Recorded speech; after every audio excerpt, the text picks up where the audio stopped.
মাঝখানে তো ব্যাক করে দিতে হবে। ঠিক আছে, এখন আবার চালু হয়ে যাবে।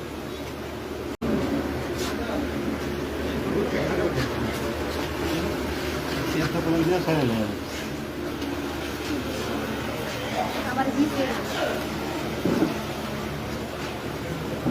সবার দেওয়া হয়েছে। আমার তো সবাই দেওয়া হয়েছে।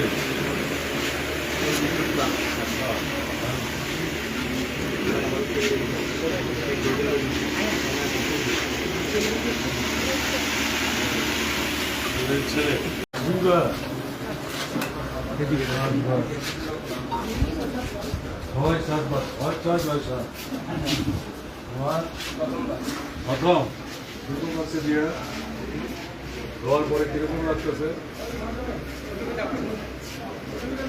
ভয় পেয়েছ? কিছু অসুবিধা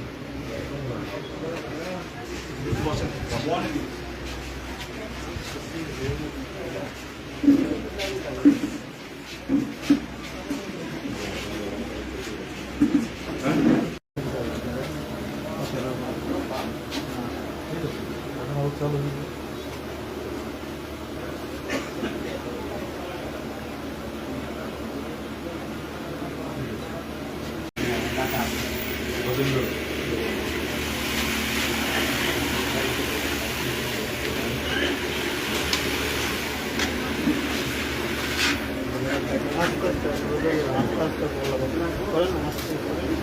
বিষয়ের প্রতি নজর দিই, কিন্তু তারা সেভাবে নজর দিচ্ছে না। এগুলো সবই আস্তে আস্তে বেসরকারি পুঁজির হাতে তুলে দেওয়ার চেষ্টা করছে। এখন বেসরকারি পুঁজির হাতে তুলে দিলে পর সেখানে প্রচুর পয়সা লাগেছে। আজকে সকালে আপনাদের এখানে আসার আগে আমার এখানে একজন বাবা এবং তার স্ত্রী দুজন গেছেন ছেলের চিকিৎসা। সে কুম্ভ মেলা গেছে, ওখান থেকে রোগ নিয়ে এসছে। এখানে চিকিৎসা হচ্ছিল, ডাক্তাররা ঠিক করতে পারছে না, তাকে এখন পাঠিয়েছে কলকাতায় বেসরকারি নার্সিং হোম। সেখানে এখন লাখ লাখ টাকা তার জমি, পয়সা নাই, তাকে বাড়িতে ফিরিয়ে আনার অবস্থা নেই। তো সেখানে আমাদের এই পাশের আমার এই নরসিংগড়ের যে এমএলএ সে নিয়ে গেছিল, সেখানে তাকে অনুরোধ করা হয়েছে মানুষের কাছ থেকে টাকা তুলে টাকা পাঠাও, তাকে ফিরিয়ে আনার ব্যবস্থা। এরকম একটা জায়গায় চলে গেছে। তাহলে আমাদের ছেলে মেয়েদের ভবিষ্যৎ কী হবে? তাহলে এই জায়গায় রক্তদান শিবিরের আয়োজন হচ্ছে, এরপরে চক্ষুদানও হবে, দেহদানও হবে, এই কাজ চলবে। কিন্তু সঙ্গে সঙ্গে এই উদ্যোক্তা যারা যারা এই শিবিরে অংশগ্রহণ করছেন তাদেরকে আমরা বিশেষ করে অনুরোধ করব, আপনাদের নিজেদের রক্ত দিলে শুরু হবে না। সরকার এই যে স্বাস্থ্য এবং শিক্ষার ক্ষেত্রে অবহেলা করছে উদ্দেশ্যমূলকভাবে। হাসপাতালও বেসরকারি পুঁজির হাতে, স্কুল কলেজ এগুলোও বেসরকারি পুঁজির হাতে তারা ছেড়ে দেওয়ার চেষ্টা করছে। এটা বন্ধ করতে হবে। শিক্ষা এবং স্বাস্থ্য দুটোকেই নিখরচায় যাতে পড়াশোনা করতে পারে কলেজ পর্যন্ত, হাসপাতালও যাতে চিকিৎসা হতে পারে, তার জন্য সরকারকে দায়িত্ব নিতে হবে। এটার জন্য ব্যাপক প্রচার সংগঠিত করতে হবে, আন্দোলনের সংগঠিত করতে হবে। কাজেই আজকে যখন এখানে সুযোগ পাওয়া গেল, আপনারা জানতে চাইলেন, তার জন্য এই বিষয়টা আমরা রাখলাম।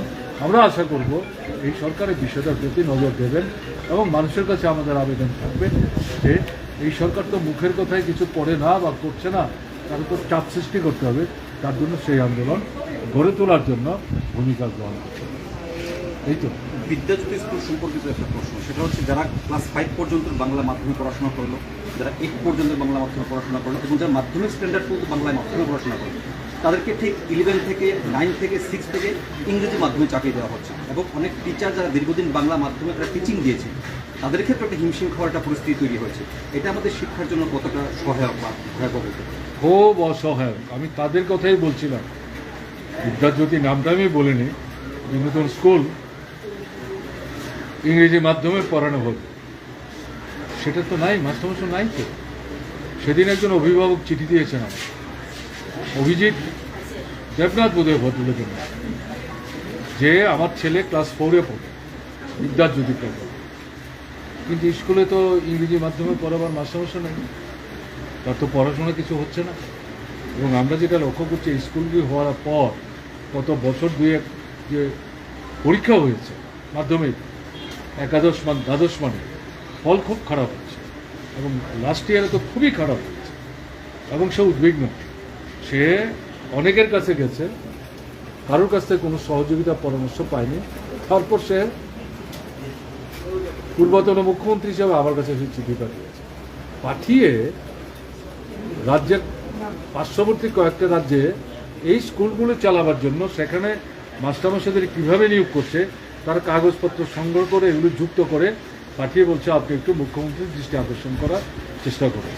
আমি মুখ্যমন্ত্রীর কাছে সেটা পাঠিয়েছি এবং তার সঙ্গে আমার কথা হয়েছে এবং তাকে আমি বলেছি এটা একজন ছাত্রের অভিভাবকের ব্যক্তিগত অভিযোগ না, এটা সারা রাজ্যে বিদ্যাজ্যোতি প্রকল্পে যারা পড়াশোনা করছেন জ্যোতি কোথায়, এটা তো অন্ধকার হয়ে গেছে।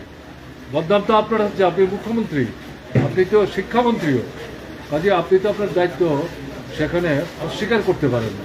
কাজেই এই ভদ্রলোককে খুঁজে বের করার পরিবর্তে চিঠিতে তার যে অভিযোগ এটার একটা সুরাহা করার জন্য, মীমাংসা করার জন্য অবিলম্বে এই স্কুলগুলির মধ্যে ইংরেজি মাধ্যমে পড়াতে পারে এরকম মাস্টারমশাই নিয়োগ করার ব্যবস্থা করুন। এবং ইন্টারভিউতেও বসে আছে শত শত এরকম মানে শিক্ষক, তারা তো মুখ্যমন্ত্রীর সঙ্গেই দেখা করতে পারছে না গত 3 বছর যাবত। সর্বশেষ দেখলাম পত্রিকায় উঠেছে দেখা করতে গেছে, মুখ্যমন্ত্রীর বাড়ির সামনে ঢুকতেই দেয়নি, ঘাট ধাক্কা দিয়ে সরিয়ে দেওয়ার চেষ্টা করেছে। তারপর যখন তারা প্রতিবাদ করছে তাদেরকে গ্রেপ্তার করে থানায় নিয়ে গেছে। এটা কোনো কথা হলো? যেটা বলছেন যে এই প্রকল্পটা হচ্ছে ইংরেজি মাধ্যমে পড়বে যাতে সারা ভারতবর্ষের যে কোনো জায়গায় যে কোনো বিষয় নিয়ে তারা এই ইংরেজি মাধ্যমে পড়াশোনা করতে পারে, এটা তো শুনে ভালোই লেগেছিল। কিন্তু এখন কি হচ্ছে, পড়াশোনা হচ্ছে না, পরীক্ষা ভালো দিতে পারছে না, ফল ভালো হচ্ছে না, পাশের হার কমছে, তাতে ছাত্রটার ভবিষ্যৎ অন্ধকার হচ্ছে, মা বাবা দুশ্চিন্তাগ্রস্ত হচ্ছে, আমরা ত্রিপুরা পিছিয়ে যাচ্ছি, এটা খুব খারাপ হচ্ছে। কাজে এই প্রকল্প চালু রাখতে গেলে পর আমরা এই প্রকল্প বন্ধ করার কথা বলছি না, আমাদের বক্তব্য ছিল বাছাই করা কিছু স্কুলে আপনারা চালু করেছেন, এটা আরও বেশি স্কুলে করুন। শুধু যে স্কুলগুলো শহরের মধ্যে অধিষ্ঠিত সেগুলো কেন করছেন, গ্রামে কেন করছেন না, সেটা করুন। কিন্তু এখন যা দেখছি যেগুলো করেছে এগুলোই চালাতে পারছে না। কাজে আমাদের আবেদন থাকবে চালাতে গেলে পরে মাস্টারমশাই দিতে হবে, আর যদি দিতে না পারেন তাহলে স্কুলগুলি বন্ধ করুন, নর্মাল যেভাবে আগে পড়াশোনা হতো সেভাবেই পড়াশোনার ব্যবস্থা করুন। বাধ্য হচ্ছে আমরা এটা বলতে, কিন্তু আমরা চাই আমাদের ছেলে মেয়েরা ইংরেজি মাধ্যমেই পড়াশোনা। ঠিক আছে।